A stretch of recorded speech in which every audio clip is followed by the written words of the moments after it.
Parliament session का तीसरी सप्ताह का आज आरंभ में ही फिर से विपक्ष के हमारे साथियों ने हाउस डिस्टर्ब किया, फिर चलने नहीं दिया। आज बहुत ही महत्वपूर्ण नेशनल स्पोर्ट्स गवर्नेंस बिल और national anti doping amendment bill, दो बिल को एक साथ मिलकर के चर्चा करने के लिए तय किया गया था और 2 दिन चर्चा करने के लिए सबने कहा कि स्पोर्ट्स का मामला है, हमारा देश के लिए जो खिलाड़ी है उनके लिए और खेल को आगे बढ़ाना सब चाहते हैं। खेल और खिलाड़ी के लिए महत्वपूर्ण बिल चर्चा करना था, लेकिन इसको भी डिस्टर्ब किया। फिर भी हम लोग ने जबरदस्ती पारित नहीं किया। हम लोग फिर से कल रिक्वेस्ट करेंगे। हम नहीं चाहते कि स्पोर्ट्स जैसे महत्वपूर्ण बिल बिना चर्चा के पारित हो, वरना हमारे पास संख्या है, बार बार डिस्टर्बेंस हो रहा है। फिर भी सरकार की ओर से हम ये संदेश अपोजिशन पार्टी को देना चाहते हैं कि हम चर्चा चाहते हैं और बिना चर्चा किए कोई बिल पारित नहीं करना चाहते हैं। मजबूरन कभी कभी जब बिल बिल्कुल पास करना है और जब हमारे पास कोई चारा नहीं है, तब जाकर के हंगामा में कम चर्चा करके पारित भी होता है। अभी तक हम लोगों ने ऐसा नहीं किया, क्योंकि लोकतंत्र में हमारा पार्लियामेंट्री डेमोक्रेसी, इसका मूल क्या है? विषय को अच्छी तरह से चर्चा करके फिर पारित करना। डिबेट एंड डिस्कशन हमारे लिए बहुत महत्वपूर्ण है। राज्यसभा में हमारे देश के एक वरिष्ठ नेता, आदिवासी नेता शिबू सोरेन जी का देहांत होने से पूरा दिन भर के लिए स्थगित करने का फैसला किया। तो आज पूरे दिन राज्यसभा को शिबू सोरेन जी का आत्मा का शांति के लिए उनको हमने श्रद्धांजलि देते हुए पूरे सदन को दिन भर के लिए स्थगित किया है। कल भी हम राज्यसभा में मुद्दे बिल लेके आएंगे। तो हम फिर से आपके माध्यम से हमारे विपक्ष के नेताओं को पुकारना चाहता हूं कि जो आपने 2 सप्ताह पूर्ण हमको वादा किया कि आप चर्चा करेंगे, डिबेट करेंगे, वो आप उसमें कायम रहे और कल से हम बिल पारित करने के लिए हम कोशिश जोर से करेंगे। हम फिर से अनुरोध करते हैं कि बिना चर्चा के पारित करने के लिए मजबूर नहीं करना चाहिए। बिल बिना चर्चा का पारित करने का पक्ष में हम नहीं हैं, लेकिन देश हित में बिल पारित करना भी आवश्यकता है। ये मैं जोर देकर के कह रहा हूं। देश के लिए संसद का काम है कानून बनाना और कानून पारित करना आवश्यकता होता है। बिना चर्चा के पारित करने के पक्ष में हम नहीं हैं। तो मजबूरन बिल को कम चर्चा करके या हंगामा में पास करने के लिए मजबूर नहीं करना चाहिए। हम सबसे फिर से अपील करते हैं। और आज सुप्रीम कोर्ट में जो टिप्पणी की है, मैं उसको बहुत गंभीरता से लेता हूं। बार बार श्रीमान राहुल गांधी जी ने सार्वजनिक रूप से ये कहा कि चाइना ने देश के अंदर में आकर के जमीन कब्जा किया है, जबकि हमारा आर्मी, भारत सरकार, रक्षा मंत्रालय सबने कहा है कि सीमा विवाद है, लेकिन हमारा अंदर में आकर के कोई जमीन कब्जा नहीं किया है। विवाद है, सब मानते हैं, 1962 से पहले से विवाद थे और वहां कभी पेट्रोलिंग करने में एक दूसरे के प्रति थोड़ा सा संघर्ष होता है। आप लोगों ने वीडियो में भी देखा होगा, चाइनीज आर्मी और इंडियन आर्मी के बीच में झड़प भी होता है, क्योंकि वो डिमार्केटेड नहीं है। लेकिन 2000 किलोमीटर, 2000 वर्ग किलोमीटर कब्जा कर दिया बिना तर्क कहने से।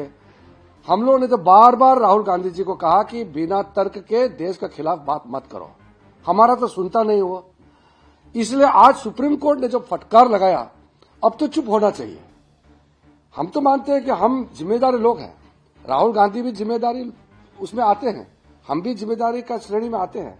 हम लोग सबको जनता ने चुन के भेजा है, तो हर बात सोच समझ के बोलना चाहिए। मन में जो आए ऐसा कैसे बोल सकते हैं? वो भी विपक्ष के नेता है, वो लीडर ऑफ अपोजिशन है, एक एक वाक्य सोच के बोलना चाहिए। मेरे राज्य में, मेरे गांव में हर एक इंच हमको मालूम है, हमारा सेना, भारत की सेना कितना मजबूत से बचा के उसको निगरानी के साथ कायम करके रखा हुआ है, कोई खतरा नहीं है। यहां दिल्ली में बैठ करके 2000 किलोमीटर ले गया, कभी लद्दाख, कभी अरुणाचल, बिना मतलब का बात करता है। तो मैं मानता हूं कि सुप्रीम कोर्ट ने आज श्रीमान राहुल गांधी जी का ऊपर में जो लगाम लगाया है, ये बहुत ही महत्वपूर्ण है। इसके बाद दुस्साहस नहीं करना चाहिए। हमारे डिफेंस के बारे में, हमारे सैनिकों के बारे में, हमारे देश के जमीन के बारे में इस तरीके से बात नहीं करना चाहिए जिससे हमारा देश के मनोबल को नीचे गिरा देते हैं और हमारा देश के छवि का नुकसान होते हैं। ऐसा काम नहीं करेंगे। मैं मानता हूं कि आज के बाद राहुल गांधी जी भी सुधर जाएंगे और कांग्रेस पार्टी भी सुधर जाना चाहिए। सुप्रीम कोर्ट के टिप्पणी के बाद तो बिल्कुल सुधर जाना चाहिए।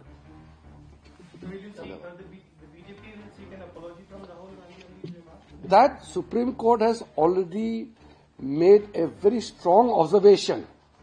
Supreme Court has straightforward rebuked Sri Rahul Gandhi ji for making unsubstantiated claim that thousands of square kilometers of Indian territory are being occupied by the Chinese army. This kind of statement from the leader of opposition is extremely harmful for the nation and it demoralizes our forces. So we have been making appeal to Sri Rahul Gandhi not to make such kind of unsubstantiated statement. But he doesn't listen to us. I'm very happy that at least Supreme Court has now given him a warning. It's a straightforward rebuke that as an Indian, Sri Rahul Gandhi should not speak like that. This is a very strong statement. How can an Indian speak against the interests of India?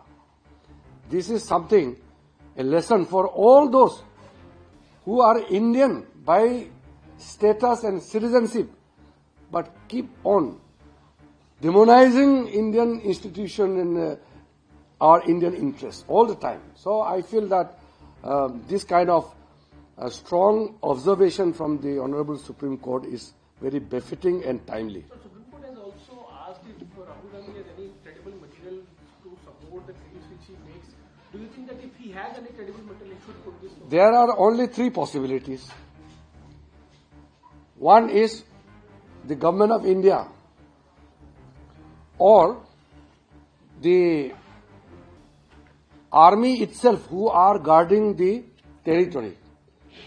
If they provide evidence, that should be treated as a official document. That is a proper way of getting the information. So government is supposed to provide the correct information. So government has already given the information about how well our territory is being secured. Second possibility is Rahul Gandhi might have got the information from the Chinese government or Chinese authority. Where else it can come? Either from government of India or government of China. Or third is self-fabricated, self-created, self-cooked story. So Rahul Gandhi has to tell whether his claim of Chinese occupation of Indian territory is from government of India source or Chinese source or is his own creation. I had already made statement in the parliament that day that in Arunachal Pradesh, a small portion of land is occupied by the Chinese, and that was occupied in 1959 and some more in 1962. Thereafter, no territory, not even an inch, is occupied by the Chinese. Our territory is extremely safe, secured. Our forces are doing their duty. So let us not make any kind of statement against our own country. That portion is still occupied by the Chinese. Yeah, that Longju towards Asapila side. That they have made the camp. That was 1959. We lost our Assam Rifle Jawans. that time in 1959. इस तरह से supreme court ने नसीहत दी है sir कि आप social media या बाहर बोलने से बेहतर है, अगर कोई तथ्य है या सवाल पूछना है तो संसद के अंदर पूछे। उस दिन भी आप जब अखिलेश ने टिप्पणी की थी तब आपने जवाब भी दिया था। तो क्या राहुल गांधी इस नसीहत को मानेंगे कि कोई तथ्य हो तो संसद में बोले? राहुल गांधी जी हमारा बात तो सुनते नहीं है, कम से कम सुप्रीम कोर्ट का तो बात माने। सुप्रीम कोर्ट का तो जरूर मानना चाहिए। So you are not initiated to take back that land from China? That is, I'm saying that is 59. But right now, How can I make a comment which has happened more than 60 years back? Sir, many opposition parties have suggested. एक minute ना। Sir, many opposition parties have suggested that if not working on the election commission can be discussed in the parliament because election commission, as you said, is not the party. Regarding special intensive revision of the election commission, this is not the first time that the election commission of India has carried out special intensive revision. Secondly, the honorable speaker had already informed the house that the former speaker, late Balram Jakarji, had already made an observation and ruling in the Lok Sabha that the functioning within the election commission cannot be discussed in the house.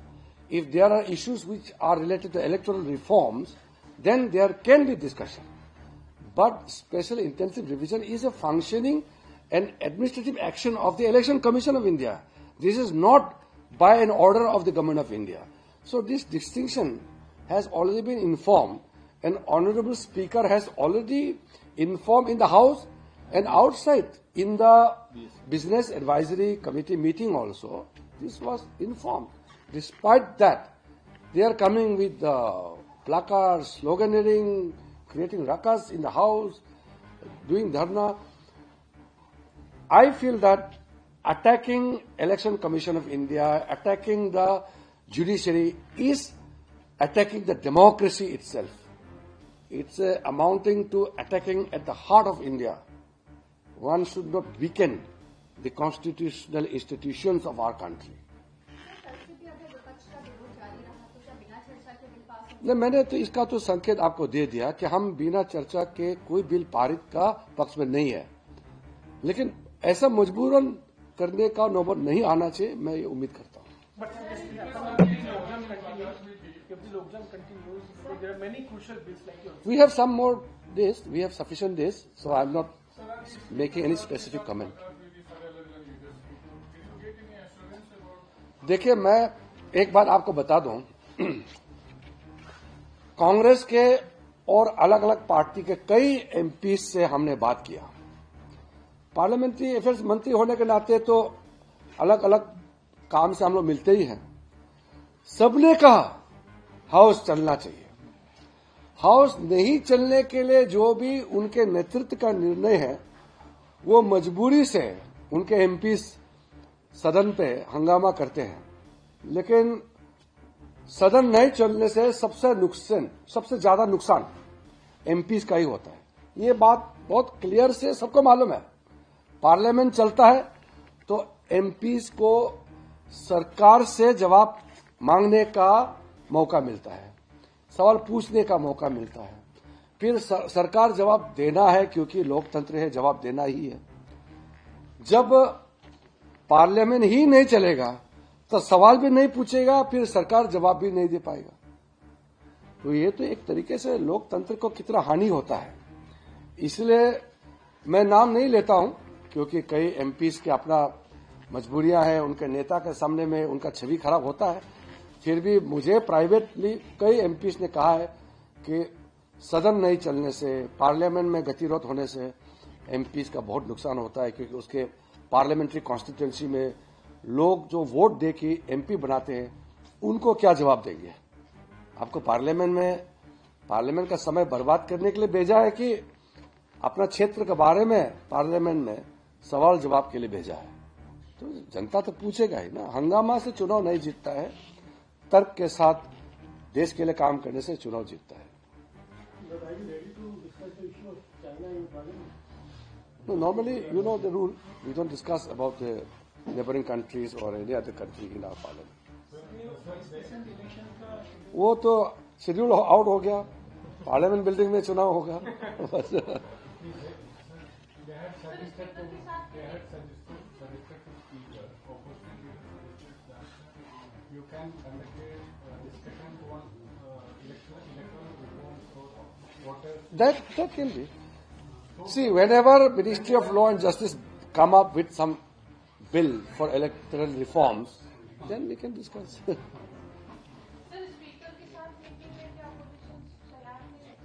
नहीं, speaker साहब ने आज भी पहल की है। प्रमुख opposition party के लीडर, सिर्फ अपोजिशन पार्टी नहीं, एनडीए के भी कई नेताओं से बात किया है और स्पीकर ने अच्छी तरह से अपना संदेश पहुंचाया है कि हाउस चलने के लिए सब कोशिश करें। मेरे ख्याल से कल मैं उम्मीद करता हूं कि कांग्रेस पार्टी और अपोजिशन पार्टी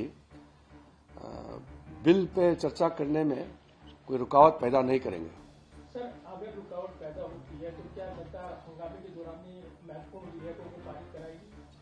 हमको महत्वपूर्ण बिल को पास करना है क्योंकि देश के लिए तो जरूरी है। आज जैसे कि नेशनल स्पोर्ट्स गवर्नेंस बिल और national anti doping amendment bill, 2 bill को 2 दिन चर्चा करने के लिए हम लोग निर्णय किया और सब पार्टी ने एग्री किया। आज उन्होंने हंगामा किया, फिर भी हमने जबरदस्ती बिल को प्रेस नहीं किया, हमने पुश नहीं किया।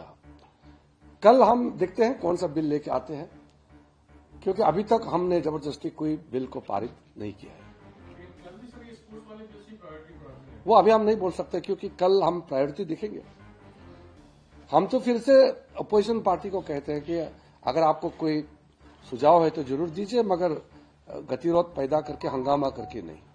जितना बोलना बोलिए ना, पार्लियामेंट बोलने का बहुत अच्छा प्लेटफॉर्म है, बोलिए जितना बोलना है बोलिए, इसीलिए पब्लिक ने आपको भेजा है।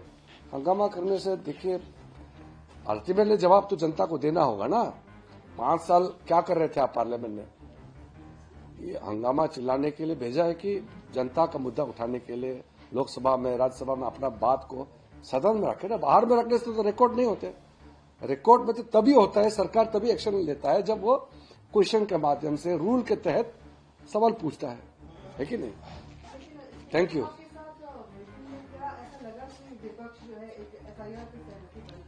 एसआईआर में तो संदेश दे दिया, बाकी में मुझे लगता है कि पॉजिटिव मीटिंग हुई है। आज स्पीकर साहब और अपोजिशन पार्टी के बीच में जो बात हुआ है उससे मुझे लगता है कि कल हाउस चलाने में मदद मिलेगा, ऐसे मुझे लग रहा है।